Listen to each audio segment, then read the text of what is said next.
We are live. How are you doing? My name is Joseph Ngugi, one of the co-founders of Pre-PT Grind, and this right here is Dr. Casey Coleman.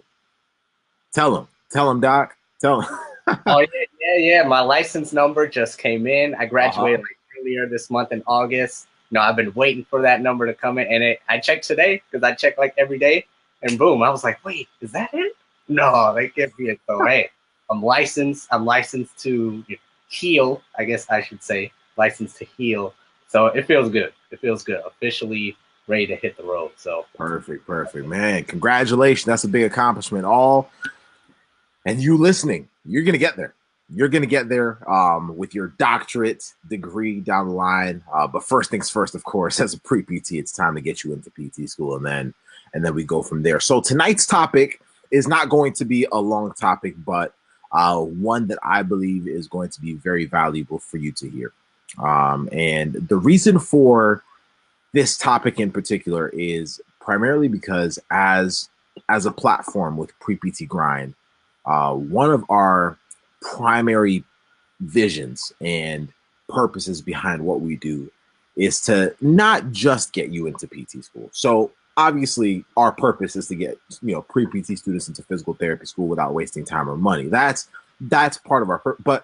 But the main thing is that it stemmed from the belief that you all are the foundation for the future of our profession. And I don't mean to say that in a way of like, oh, you are the future. No, I mean that for real, because physical therapy really is, and we said this in many live streams, physical therapy really is it's transitioning, but more than anything, it's kind of stagnated. And I know that there's many people that think differently, but really why that is that we've become comfortable. And tonight's topic will explain a little bit about why. All right. And so we've become very comfortable with how our profession runs, with what we have delineated as, what PT can offer only and all that. And because of that, it's just led to us being very comfortable or not comfortable, and, a lot of, kind of complaining. And I'm sure you've heard that or seen that in certain settings that you've observed in. It is there. But tonight's topic is, has your education process as a pre-PT set you up for failure? Now, I will preface this by saying that we are not doing this to go against the education system. We are talking about this to really open up your mind to really thinking as to how, as a pre-PT, you can have much more impact, not only to other people, but also in your own journey as an applicant, in your own journey as a future PT student, in your own journey as a future physical therapist, understanding what your education has to do with it, how you learn, how we've all been trained to learn, from a very young age. And so tonight we're talking about, has your education process as a pre-PT set you up for failure? Casey, has our education process as pre-PT set us up for failure? I mean, it's a difficult, topic to tackle, but before we go into that, we have to remember what, the education system is there to do. Or I guess in your case, let's talk about what PT school is there to do for us. PT school is to make us, competent entry-level clinicians and help us pass the NPTE, the board. So Is it failing us? Not, I don't, in that sense. Are they doing what what they're supposed to do?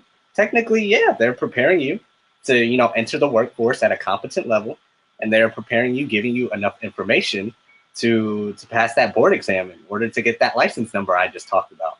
So maybe we have to take a step back and say, is the education system failing us, or are we really failing ourselves with not going beyond what the education system has, a baseline, right? Because if we take it a step further, Joseph just talked about, or maybe it was pre-live when we were talking about this, how the school system is set up, and bell rings, there's certain time slots and everything. And if we take it a step further, after PT school, there are, male type clinics out there.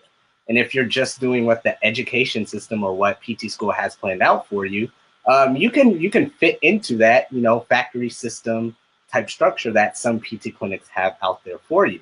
And sometimes we talk about, the salary and student debt income ratio. And if you're just doing that, if you're doing that baseline factory level work, then applying to those jobs because that's all you can really get or get into, and Yep. going down the line, then yeah, that might be a problem, because since you are the bare minimum, you will get paid the bare minimum because you're going through that baseline education system, doing what needs to be done, doing, going through all the motions. So in that sense, the education system really hasn't failed you. They did what they're supposed to do. They gave you all the information. They punched you out of PT school, and hey, you're there working. And down the line, you might be a little frustrated, like, man, I thought I'd be doing more. I thought I'd be doing this, but ultimately, the rest was up to you. Whether it's clinically, non-clinically, business, treating more patients. So it's hard to say if the education system's failing us, but that's just my 2 cents on it. We got to remember what it's there to do, then reevaluate. So what do you think? Well, we have to first of all define what failure means. True. Let's define failure. So are we talking about failure in regards to test taking and in regards to passing your GRE? And no, that's not a failure we're talking about. Because if it's in regards to that, school actually prepares us for that. Like, you're going to be prepared to take a test. But the failure comes. I actually do think it partially prepares us for failure, but it's a lot of what Casey was saying. It's a self-limitation that we create because of how we've been taught to think, how we've been taught to learn. Now, here's where the failure comes in. And if you missed this, if you have any questions about what I'm about to say next, please comment below. Or reach out to us at contact@PrePTGrind.com, and we'll have this conversation where we'll be able to understand each other better. But here's where the failure comes in, and it's actually a good thing. Because if you can understand this, then you'll realize that what you think you're capable of is undershooting what you're actually capable of. So how were we taught in school? Casey just mentioned. Let's break this down. Let's make it very simple. How were we taught in school? One, from the time I was in kindergarten, I remember there was some kind of a bell in school. There was something that delineated that at a certain point in time, my work was done. Does that make sense? So if it was a boring teacher, if the bell rang, I got out. If it was a great teacher and the bell rang, I was unfortunately having to get out, right? But at the end of the day, that was that. Classes. You are given certain assignments, you study them, you take an exam. Certain assignments, you study them, you take an exam. Does that make sense? There is a formula to everything. Does that make sense? And if I don't pass, I am penalized.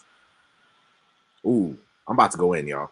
If I don't pass, I'm penalized, aka not doing well, aka falling short, aka also known as failing or not reaching your potential, is something you are punished for with a bad grade. Now, our school system has to function like that for it to actually do its purpose, because otherwise it'd be all over the place. But in reality, we said our vision for you as a pre-physical therapy student is to really push beyond the boundaries that are currently there. Those were the same boundaries that were pushed by somebody else. That's the only reason why we have so many, different types of physical therapy practices. You have outpatient, you have sports, you have pediatrics. Somebody had to come in and say, can I push this further? Somebody had to think outside of what was already pre-established and say, can I push this beyond A, B, C, D? Does that make sense? And so where school has kind of limited us is that we start to think of failure as a negative thing. We start to think of, like, if I do A, B, C, D and it doesn't work out, well, dang, I guess it's not for me. Let me bring it closer to home. If I do everything right, if I do all the best practice things and study for my GRE and it doesn't go the way it's supposed to go, you know what? It doesn't really matter how much I've really invested, these last few years in my classes, in this dream that I want. It doesn't really matter how much I want physical therapy, because I've been trained that A plus B must always equal C, that my hard work plus intentionality must always equal me passing it the first time. Then, I guess I have to switch careers. I guess I have to switch my game plan. And that's why so many pre-physical therapy students, not you, because you're here watching live or on replay, but that's why a lot of pre-physical therapy students have a hard time with swallowing this journey. swallowing certain obstacles that they come along. Like, well, come on, like they're gonna hit you at certain points anyway. When you finish physical therapy school, like Casey knows of individuals that did not pass their board exam the first time. Does that make sense? It's not the only time it's going to happen.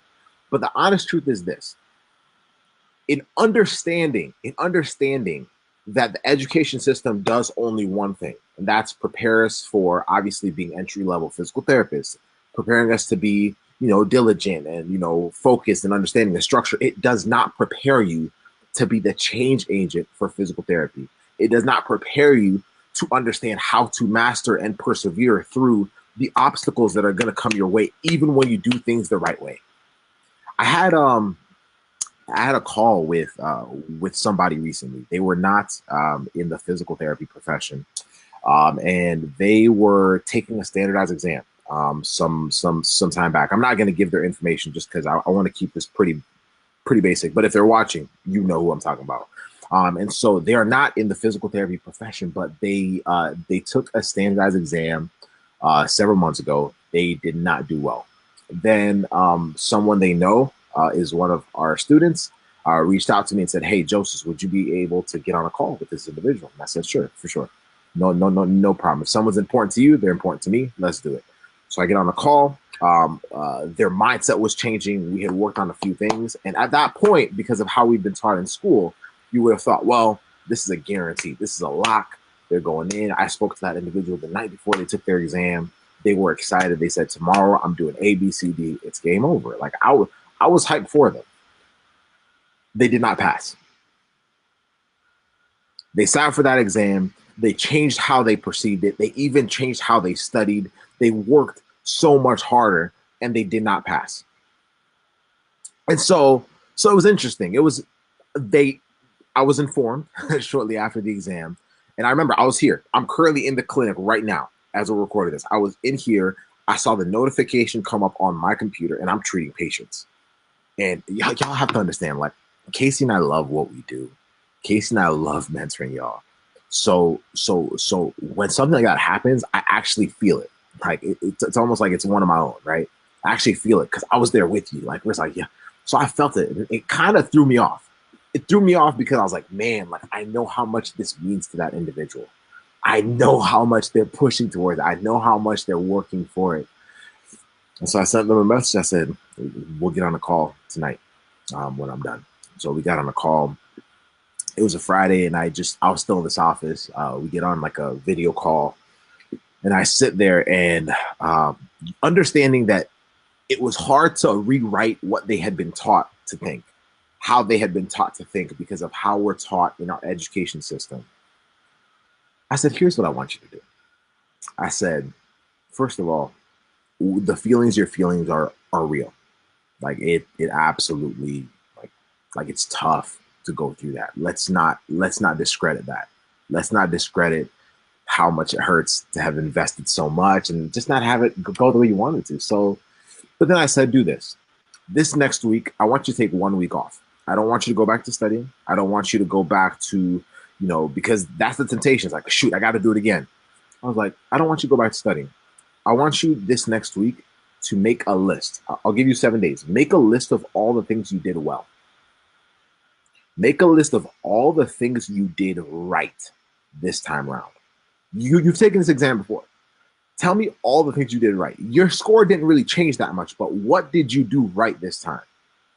And they came back with their list a week later. Their list included, obviously, they found mentorship. They were very clear-headed during the exam, so they were able not to decipher what they actually didn't know versus what they were holding themselves back from because the first time they were just freaking out, a lot of anxiety. The way they had created a support system around them, and they just went, the list just kept going and going and going and going. And I was like, look, the score might have not shown it, but you've done a hell of a lot of growing. You've done a hell of a lot of growing. And then I asked them this. I was like, well, this profession that you're taking this exam for, is it temporary or is it your life's work? Is this temporary or is it your life's work? And they said, my life's work. I was like, cool. So we got to take this exam again. Only this time, you're not starting at the place you were at before you accomplished this list of things. You're starting with this list of things already in your arsenal. Let's do it again. 2 days ago, I got a call or I got a message saying that that person passed. And when they talked to me, they were reflecting on the story and they said, honestly, Joseph, like, I don't know, like it was just a lot of gratitude that this individual had for the process they went through just to get to that point. They said, Joseph, I'll be honest with you. I've never actually struggled academically with something at that level up until this exam. Wow. A lot of things have come easy. I've been taught that if I do A, B, C, D, I can maintain an A. I can maintain an A minus. I can maintain a B plus. This was the first thing that actually had me dig deep and find out what I was made of, find out what I was willing to fight for. And if you want to make any kind of change, that's how you have to do it. That's what our education system has not taught us. Does it serve its purpose? Yes. But that's what it has not taught us. It hasn't taught you to fight. And if you're saying, yeah, it's not me, okay. So what happens when you apply one time and it doesn't go your way? Is it your life's work or is it temporary? Cool. What happens when you don't pass your GRE the first, second, or third time? Is it your life's work or is it temporary? Because if it's temporary, then yeah, treat it the way you treated math class or anatomy or physics or whatever. Does that make sense? But if it's your life's work, it forces you to dig into a different area of yourself where you say, I'm willing to do whatever I got to do to put myself in the position that I want to be in. That's the same level of grit that puts you in the position to do what no one else has done yet. Because if you're going to be a change agent for physical therapy, whether it's locally, whether it's whatever it is, you have to be willing to think outside of what other people have already done. The only thing guaranteed is what you've already seen somebody else do. It's easy to mimic what somebody else has already done. Does that make sense? If somebody has done the first time someone did a 4 minute mile, no one had done it. Within the next year, 30 something people did it. All it takes is that first person. So it's easy to follow somebody up, but it's always hard to be the first. You have to learn to be resilient. Embrace the struggles that you're going through, not because I want you to be like, yeah, no, like it sucks. We understand that. But understand that in hindsight, they are always going to be the biggest learning points, even if it doesn't feel so that like at that moment. But if this is a profession you want, then understand that you have to stick with it. You have to figure out whatever you have to do, whatever you got to do to figure this thing out. It might not be in alignment with what your family's telling you because they want what's best for you. They want you to be, like in something that you can achieve. So they'll even say, hey, maybe this is not for you. Maybe this is, a sign, all that. Those are ways, those are scapegoat. I'm saying that because that's things I've heard from my own family, right? And I love my family. But understand that if this is what you want, you don't want to 10 years from now, 20 years from now, look back and say, dang, man, it's what I really wanted. I should have kept going. I should have kept pushing. Because there are so many other people that have gone ahead of you that have had the same obstacles. You're not the first one to fail the GRE. You're not the first one to not get accepted into a program. You're not the first one to fail physics. You're not the first one. You're not the first. You're also not going to be the first to drop it if you do. You're also not going to be the first to drop the whole profession. You're also not going to be the first to give it up. But there are also a few that have gone ahead of you who are also intentional enough about pushing through, so you won't be the first to keep doing it again. You won't be the first to try to figure out what the next move is. You won't be the first to try to find guidance. You won't be the first to push and push and push until you finally get everything you've ever dreamed of. That's how this thing works. That's how life works. Does that make sense? So has your education system failed you? Well, partially. Because it hasn't taught you that. That's it. It's a wrap. It's a wrap. If you guys have any questions, feel free to message us at contact PrePTGrind.com. Feel free to, even comment here. We'll check the post later. And, if you're team replay, we'll check the post later and just make sure that we have given you everything you need. But just understand that. If you understand that, then you really can't fail. You really can't. I just saw just had a, man, I have stories for days, so y'all better be careful. But I just talked to two patients who were going through a certain thing, and they're high level athletes now. But when they first came in, you wouldn't have known. And what they have been able to achieve. Two of them were actually talking to a new patient, and telling them like, "Yo, you have to push through. You have to stick with this thing." Because if you do, this is what's happened to us. And they just shared their stories. And you could see the face of that other individual just light up. Like, oh, because they finally saw the other side. This is not what we're trained to do. It's not humanly natural for us. But if you can master that, if you can master that, it's a done deal. It's a done deal. This applies to you as a pre-PT. This applies to you in your relationship. This applies to you in your career. This applies to you in your home life. This is just life. This is just life talk, y'all. This is just life talk. And so that's what we wanted to share with you tonight. And if you're coming on live and you're like, oh, what are they talking about? This is one that you want to rewind and watch again. And if you need to share this out, if there's someone you're like, this is going to be one that, is going to be important for my friend to hear or somebody else to hear, just because it's not some hype one that I'm like, no, this is just like being very, very, very honest. And honestly, this lesson right here has been one of the most valuable to me as not only a physical therapy student, but right now as a clinician, clinic director, business owner, and more.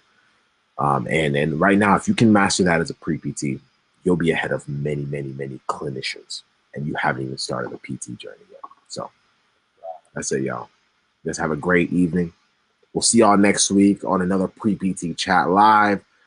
Make sure to follow our podcast, listen to everything. But as always, we want to talk to you. So reach out to us at contactpreptgrind.com where we can have a communication with you. We'll talk. You'll hear from Casey or myself, and we'll make sure that you have everything you need to set yourself on the right journey, on this journey of physical therapy, on this journey of life that just happens to involve physical therapy for all of us. But it's always a pleasure to serve you.